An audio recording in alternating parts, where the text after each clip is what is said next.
Bonjour, aujourd'hui on va regarder les nombres entiers et plus précisément comment représenter un nombre sur une demi-droite graduée. Je dirais aussi sur un axe gradué, ça revient au même. Avant de regarder ça en détail et d'expliquer ce que ça veut dire, il faut qu'on comprenne ce que c'est une suite de nombres.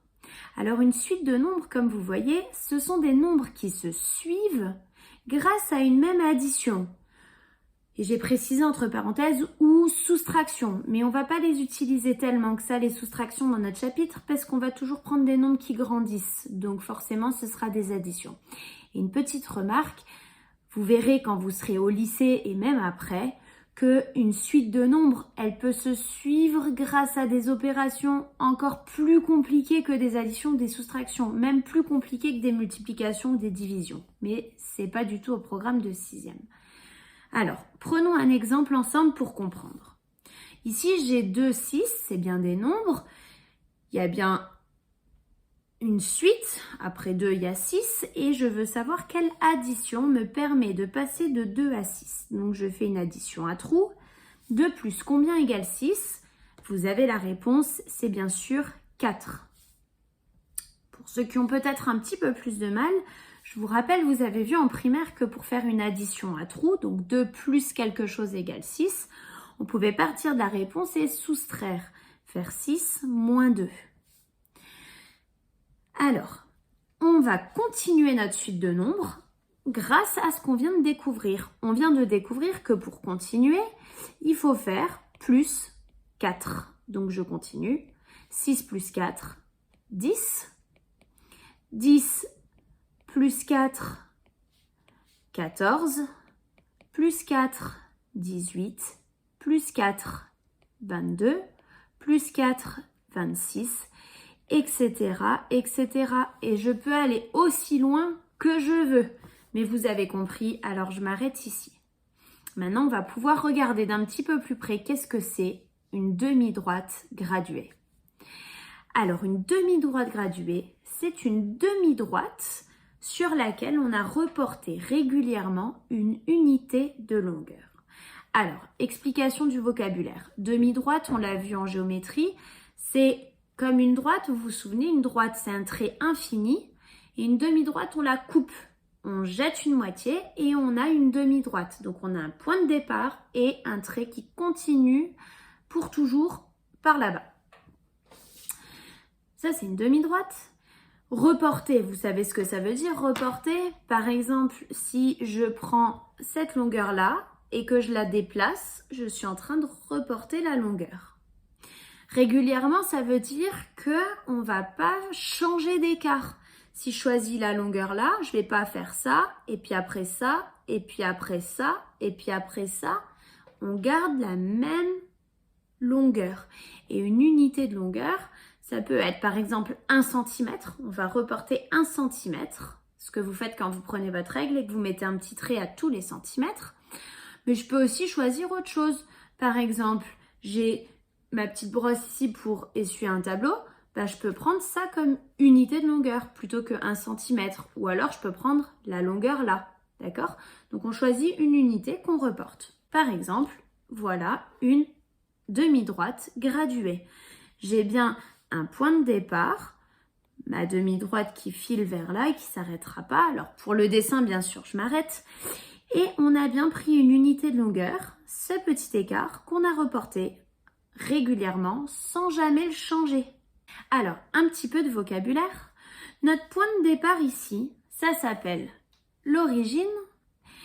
Et chaque petit trait qui a été tracé, ça s'appelle des graduations.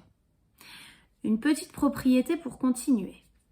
Sur une demi-droite graduée, chaque point est repéré par un nombre, appelé son abscisse. Un petit mot de vocabulaire qu'il faut connaître, on va l'utiliser en maths. Exemple, je vais vous expliquer tout ça. J'ai bien ma demi-droite. Vous avez remarqué que j'ai rajouté une petite flèche au bout pour montrer que les nombres y grandissent par là-bas. Donc, ma petite flèche au bout. Et j'ai mis des nombres en dessous de certains endroits. Oui, pour savoir de combien en combien on va. Vous avez l'habitude de ça, parce que vous avez déjà utilisé plusieurs fois des frises chronologiques en histoire. C'est pareil. Parfois, la frise, c'est pas juste un trait, c'est une grande bande, mais c'est le même principe. Et on est obligé de marquer des dates, sinon on ne sait pas comment la lire. Ben, c'est pareil en maths, on est obligé de noter des nombres, sinon on ne sait pas comment la lire. Donc tous ces nombres ici, 100, 200, 300, 0 aussi, c'est ce qu'on appelle des abscisses. C'est juste le nombre de l'endroit où on se trouve, d'accord? Alors, ce qui va nous intéresser, c'est comment on fait pour lire l'abscisse d'un point. C'est ça qu'on va vous demander dans les exercices.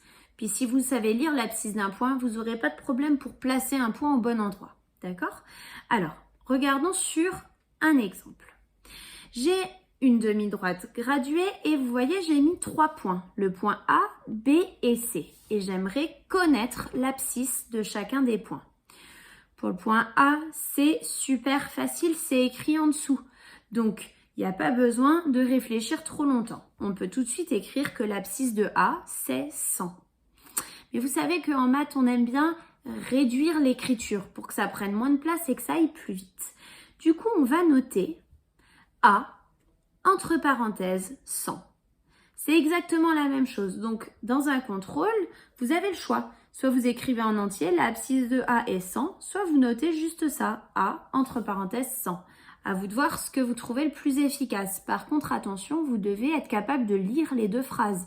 Ça veut dire que si je vous donne juste l'écriture A, entre parenthèses, 100, vous devez savoir ce que ça veut dire. Maintenant que j'ai compris avec A, je vais essayer de lire l'abscisse du point B. Sauf que là, je suis un petit peu embêtée parce qu'il n'y a pas de nombre écrit en dessous. Alors, soit je suis très logique et je vois tout de suite que B est entre 100 et 200 et je me dis ok, ça doit être 150. Sinon, une petite astuce. Il faut que je comprenne cette graduation-là, combien ça fait. Comme ça, je vais pouvoir utiliser ma suite de nombres pour toutes les graduations. Pour comprendre ça, c'est assez facile.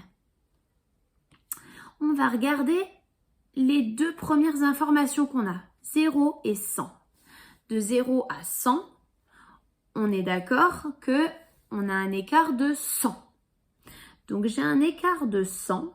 Alors, je vais plutôt l'écrire en entier. On a un écart de 100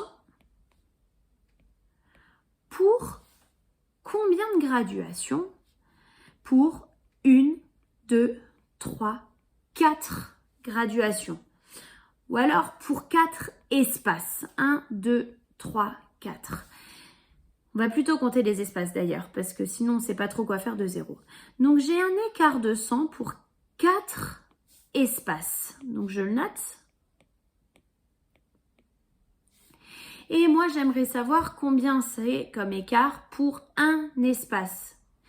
Si je connais pour 4, pour avoir pour 1, il faut que je partage en 4. Si je partage, je divise.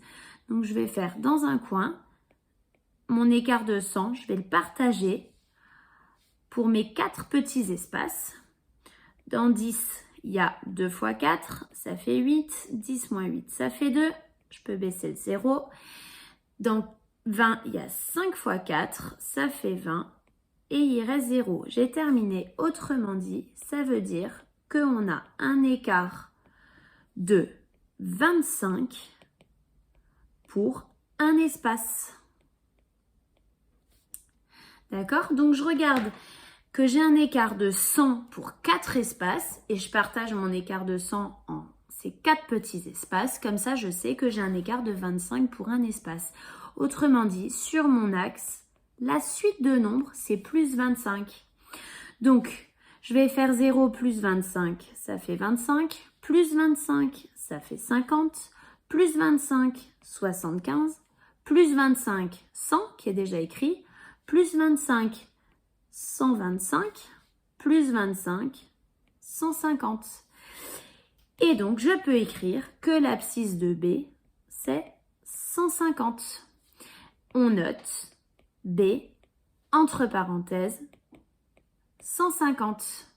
Et je recommence avec le point C. Je continue à compter, plus 25. On était arrivé ici à 150. Alors, je vais partir soit de 200, soit de 300. Comme ça, je vais aller plus vite. Si pour avancer, il faut faire plus 25. Et bien pour reculer, il faut faire moins 25. Et donc si je pars de 100 et que je recule de 25, on arrive à 275. Et donc on peut noter que l'abscisse de C est 275 et on note C entre parenthèses 275. Alors je vais recompléter ici, on avait trouvé 150, B 150. Et voilà pour lire l'abscisse d'un point. Maintenant que vous savez lire, vous saurez aussi placer un point. Par exemple, si je vous demande de placer le point D d'abscisse 325, et bien vous savez qu'il faut aller après 300, on a 325. On va mettre une petite croix et on va dire que c'est là que se situe le point D. Pour terminer, un petit exercice.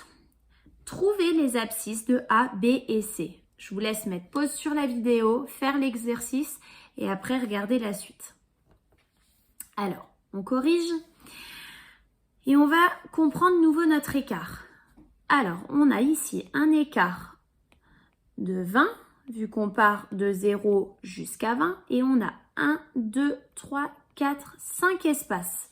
Donc, pour 5 espaces. Donc, il faut que je coupe mon écart de 20 en 5 pour connaître pour un espace. Donc, j'y vais. Je fais 20 divisé par 5. Ben, dans 20, il y a 4 fois 5. Ça fait 20 et c'est terminé.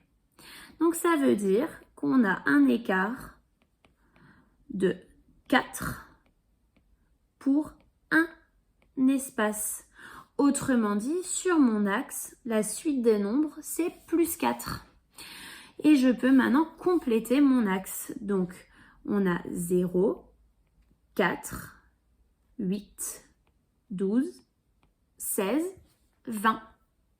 Puis je continue à partir de 40. J'écris pas tout parce que c'est pas utile. 40 plus 4, ça me donne 44. Je m'arrête, j'ai pas besoin de la suite. Et de ce côté-là, je vais faire moins 4.